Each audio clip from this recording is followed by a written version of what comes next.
Армысыздар, құрметті тыңдармандар. Арнамды жоғалтып алмас үшін каналға тіркелуді ұмытпаңыздар.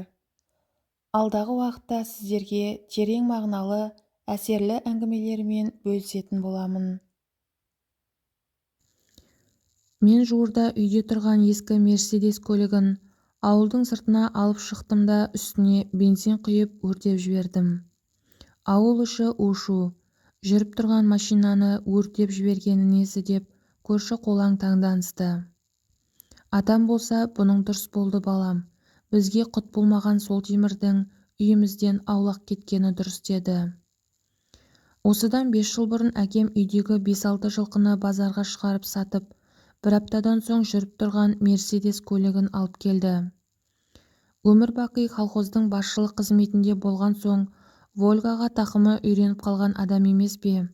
Жаяу жүргісі келмеген шығар десті анам. Оның үстіне өзі мініп жүрген Нива әбден ескіріп, онымен ағам екеуміз егістік басына баратынбыз. Сонымен әкем иномарканың қызығына кіріп алды. Қаладағы базарда ет сататын еді. 3-4 жылда шаруасы дөңгеленіп жүре бастады.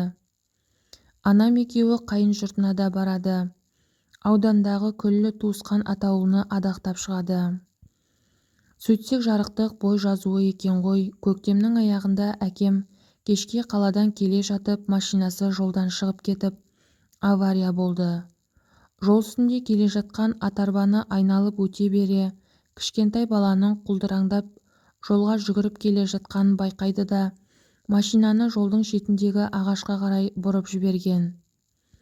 Атарба үстіндегі кемпір мен шал аман, жолға жүгіріп шыққан кішкентай бала да аман. Тек әкеміз сол авариядан беті бері қарамады. Реанимацияда 3 күн жатып, таңға жуық үзіліп кетті. Алла тағала да жақсы адамдарды керек екен деседі ғой. Ағайын туыс, көрші-қолаң, тұтас ауыл болып әкемізді ақырғы сапарына жөнелттік. Жаназада барлық адам әкеміздің жақсы адам болғанын, кезінде колхозды да абыроймен басқарғанын айтып жатты. Ол да болса көңілге медет екен. Сонымен әкеміздің қырқын беріп ес жия бастаған соң, ағам қолдағы бар қаражатты жинап, әкеміздің Мерседесін жөндеуге берді. Бір айдан соң көлікті үйге айдап әкелді. Мен әкемді жалмаған темірге біразға дейін қарай алмай жүрдім. Анам да көлікті көрген сайын көңілі босайтынды шығарды. Ағам екеуміз Нивамен күндіз егістікке барамыз. Кешке ағам класстастарын жинап алып, бәрі Мерседеске мініп қыдырып жүретін. Бірде ауылдың балалары көрші ауылға футболдан жарысқа баратын болды. Менің ағама бізді апарып келші, 3 машинамен шығамыз деп өтініш айтып келді. Ағамның да футбол, волейбол, баскетбол десе шығарға жаны бөлек. Ол бар жұмысты маған тапсырып, өзі жарысқа кетті.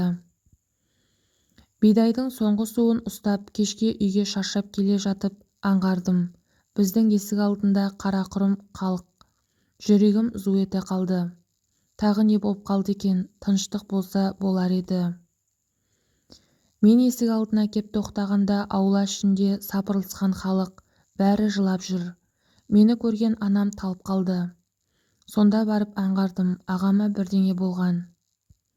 Өйткені ағамның класстастары жан ұшырып жүгіріп жүр. Сатқа, сабыр ет, өзіңе бекем бол. Қуатжан авариядан қайтыс болды деген ағамның класстасы Жомарттың жағасынан ала түсіппін. Не істеп, не қойғанымды өзім түсінбеймін. Жан дүнием алай-дүлей, жынды адамдай есіріп кетіппін. Есімді жинап өз-өзіме келген кезде барып, атам келіп басу айтып, сабырға шақырды. Жарыстан қайтып келе жатқанда, рөлде отырған 3 жігіт жарысқа түскен. Машина ішіндегі жас балаларға да желік біткен. Сонымен үшеуі асфальтты қотыр-қотыр жолда құйықта жөнелген. Ағамның астындағы Мерседесі қойсын ба? Трассаның королі деп бекер айтпаған ғой. Бәрінен суырылып шығып, шаңдата жөнелген. Ауылға кіреберістегі айналма жолда ағам рөлге ие бола алмай, машина тастақ жолда үш аунап тұрған. Қызығы машина ішіндегі 4 бала сап-сау, тіпті бір де сызық жоқ денелерінде. Бастары жарылмаған, сынған, шыққан, ештеңесі жоқ. Тек ағам ашық тұрған терезеден жартылай шығып кетіп, машина астына басылып қалған. Сонымен небәрі 20-ға да толмаған жап-жас жігітті өлері мекеніне жөнелттік. Әкем мен ағамның арасы небәрі 3 ағай. 3 айда бір үйден 2 өлік шығару аса ауыр қасірет екен. Атам мүлдем шөгіп кетті. Анам болса мылқау адамдай тілден қалды. Сөйлей қоймайды. Тек сұрақ қойсаң ғана әрең-әрең жауап қатады. Бұрынғы ашық-жарқын мінезі жиын-тойда ағайынның ортасына кіріп кетіп, басқара жөнелетін қасиеті қазір жоқ. Күз түсе ағамның да қырқын бердік. Егінге комбайн салдым. Есімнен ағам кетер емес. Мектеп бітірген кезде үйдегілердің оқуға түсіп ал дегеніне көнбей, мен егістікпен-ақ көтерілем, оқымасам да жердің тілін тауып, жағдайымды жасап алам деп айта беретін. Жердің тілін таба алатынына күмәнім жоқ еді, бірақ өзі жердің астына ерте түсіп кетті. Күз соңында ағамның кластастары ауылдың футбол ойнап жүрген жастары жиналып келіп, анамнан қоярда қоймай кілтін алып, машинаны жөндетуге алып кеткен. Көп ұзамай 2 мәрте авария болған машинаны түзетіп қайтадан орнына әкеліп қойды. Жүріп тұр. Күз түсе мен малға шығып кеттім. Атам болса күн ұзақ далада отырады. Не ойлайтынын бір Алла білер. Анам болса үйден шықпайды. Екеуі де балаларынан айырылып қайғырады ғой. Осы бір сұрықсыз көрініс менің де жүрегімді қанжылатады. Сондықтан өз үйімнен қашқым кеп тұрады. Өткенде анама машинаны сатып жіберейік, босқа тұрып шіріп кетер дедім. Анам тіс жарып сөйлемеді. Шай ішіп бола бере өзің біл ол жағын, балам деді де қойды. Менің сөзімді атам қостады. Сатсаң сат айналайын, тұқымымды жалмаған темір болды деді. Артынша Кенжеғали кімнен алды екен бұл машинаны деп елеусіз сұрап қалды. Қалада тұратын Сақау Өмірәліден алған екен. Бұрын ПМК-ның бастығы болған Әуелбеков Өмірәліше деді анам қайнатасына жауап беріп. Жандарбектің Өмірәлісі ма? Деді атам таңырқай сұрап. Анам иә деп басын изеді. Қап деді атам. Қап, мұны неге ертерек айтпадың келінжан? Неге айтпадың маған деп мазасызданып кетті. Бетін сипап дастарханнан тұрды да төлгі бөлмеге кіріп бүктүсіп жатып қалды. Атамның осы бір жұмбақ әрекетін көпке дейін түсіне алмай жүрдім. Бірде кешкі малды жайғап, есік алдындағы сәкіде отырған атама бардым. Өткендегі жайтты сұрадым. Атам ұзақ уақыт томасарып отырды да, олар бізді жек көретін, жау санайтын әулет қой. Кенжеғали сол машинаны бекер алды солардан.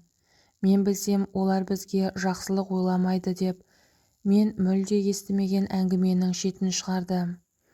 Олардың аталары 1937 жылы Сібірге айдалып кетті.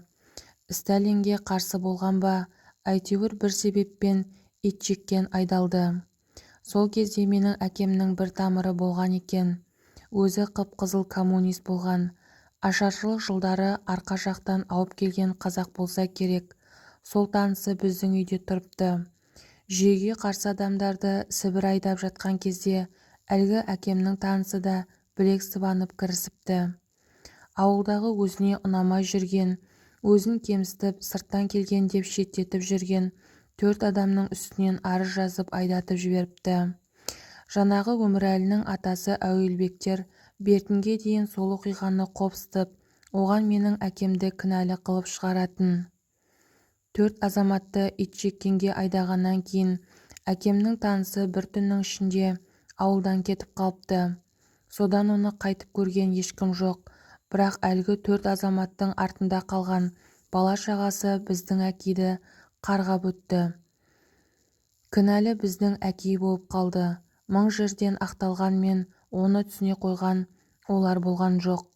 Сондықтан ғой Әуелбектің өмірәлісінен ана машинаны бекер алған екен.